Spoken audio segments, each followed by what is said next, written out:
Welcome to Luca and Miguel. Enjoy the video. In this video, I will show how to make cheese quesadillas in the microwave. First, let's gather our simple ingredients. You'll need soft tortillas, ideally 6 to 8 inches across, and your favorite shredded cheese. Consider adding other fillings like cooked chicken or beans for extra flavor. Also, grab a microwave-safe plate and a cover to keep things tidy and help the cheese melt perfectly. This quick method is great for a fast snack or light meal. Now let's assemble our quesadilla.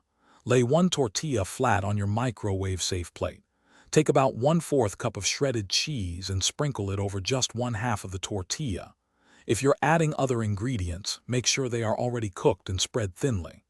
Then, carefully fold the empty half of the tortilla over the cheese and any fillings, creating a half-moon shape. This prepares it for perfect melting. It's time to microwave. Place your folded quesadilla on the plate and cover it with a microwave-safe lid or paper towel. Microwave on high for about 30 to 60 seconds. The exact time depends on your microwave's wattage. After 30 seconds, check if the cheese is fully melted and the tortilla is warm and soft. If not, continue microwaving in 15-second increments.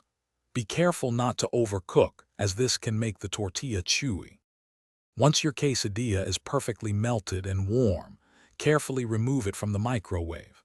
It will be hot, so let it cool for about 1 minute before handling or cutting. This also helps the cheese set slightly. Use a pizza cutter or a sharp knife to slice your quesadilla into 2 or 3 easy-to-eat wedges. Serve immediately with your favorite toppings like salsa, guacamole, or a dollop of sour cream. Enjoy your quick and delicious microwave cheese quesadilla. Thanks for watching and please subscribe. It's the best investment you'll ever make.